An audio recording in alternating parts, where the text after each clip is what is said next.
Good morning. What's going on in your world? Tell them, I'm waiting for you to get done showering and getting dressed so I can get out of the house. That's what you're waiting on, aren't you? You're waiting to go hang, aren't you? Well, let's do it. Daze with Jordan the Lion, and that face begin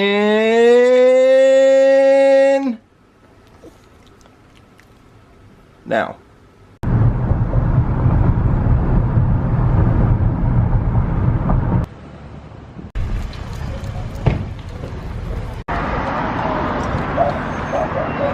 Oh yeah, lots of dogs. There's Sam. So I'm expecting some important mail today. This is something that I actually ordered for myself for Christmas because it's something I've wanted since I was 18 and I'm now 37 and I'm finally getting it. But it was a whole ordeal to get it. And like I said, it's supposed to be delivered today, so maybe I'll either show you that today or I'll show you that tomorrow depending on when it comes in. It's not even that hot or that late in the day and all the dogs are kind of hanging out in the shade. That's a new bone seat, if anybody cares. Go play with your friend. You can say hi to me anytime. Okay, guess he took my advice. Over there hanging out with his friend. Yep, sadly, very, very uneventful for all the dogs today. You better go see who's coming in. The welcoming committee.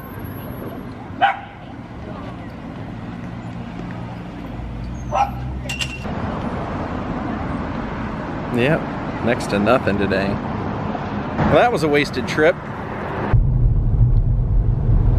Now, we're not going to the Ravenswood, but we're going close. Well, Lionhearts, today's vlog is about a man that a lot of people probably have never heard of, even though he was considered one of the top 3 greatest crooners of his day.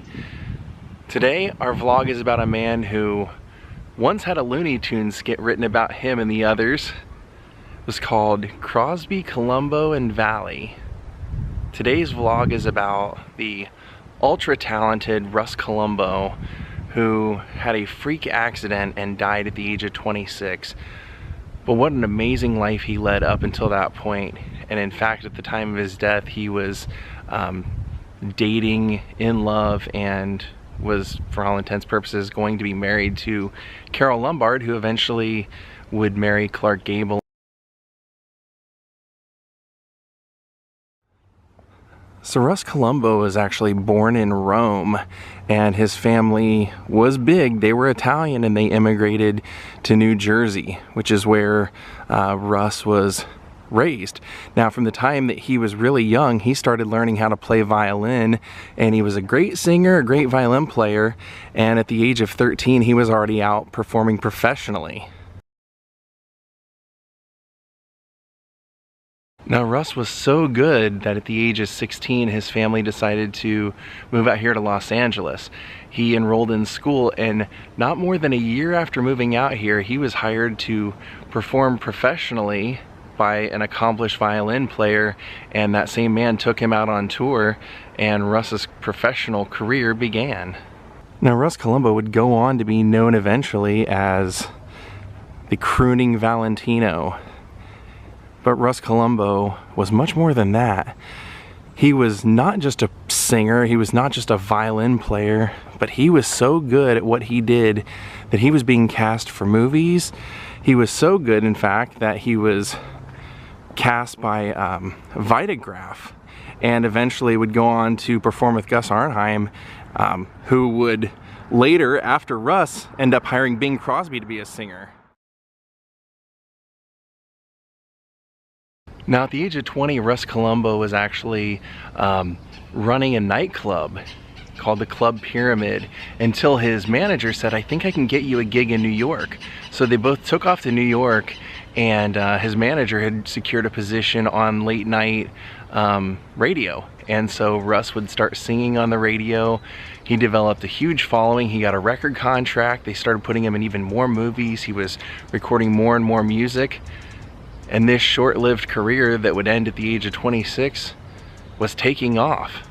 In fact, a lot of people say that RUSS COLUMBO was nothing more than a Bing Crosby ripoff, but As I mentioned before, he was actually singing Gus Arnheim before Bing Crosby, and the song that Bing Crosby would most notably be known for, RUSS COLUMBO recorded 5 days before Bing Crosby did. And that song was called When the Blue of the Night Meets the Gold of the Day. And you can look up both versions, make your decision yourself as to which one you like better. They're both on YouTube. Now, one of the great things about RUSS COLUMBO is that he used to actually compose his own music. One of his most famous songs was called Prisoner of Love, and the other was called You Call It Madness, But I Call It Love.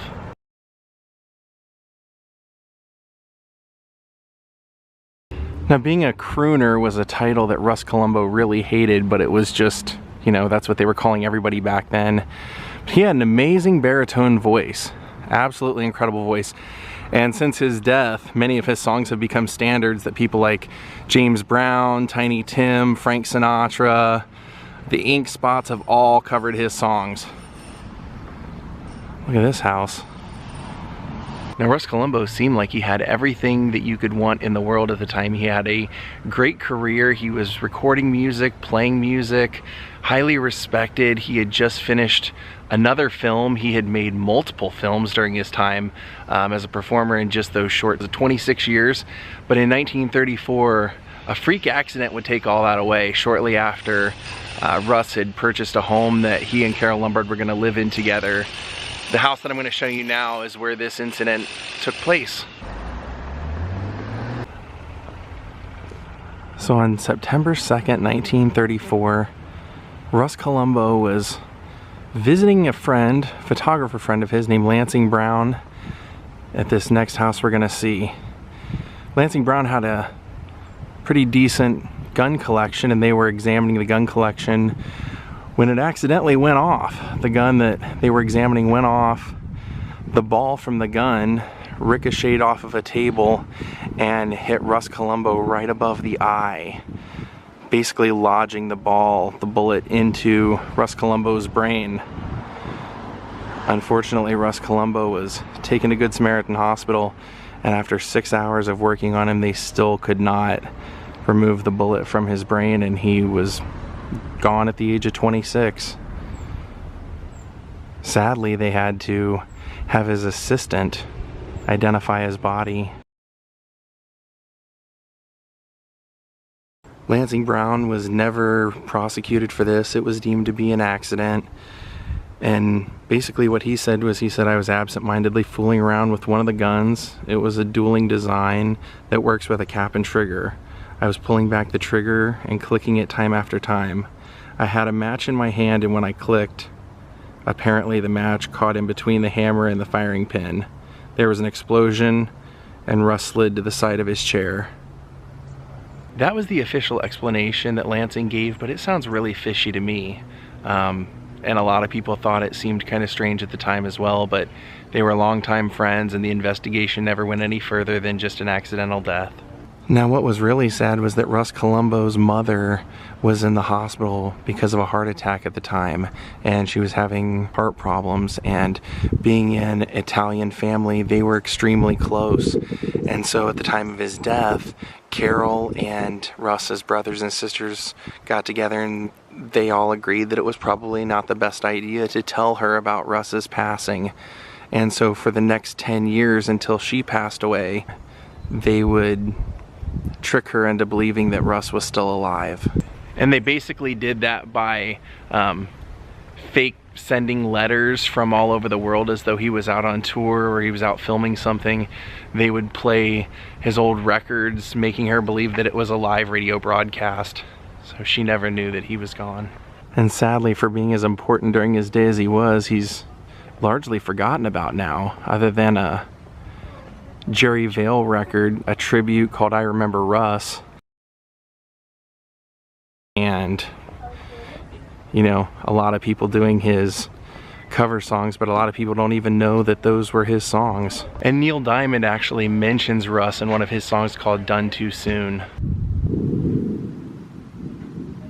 And as for Carole Lombard, she went on to eventually marry William Powell.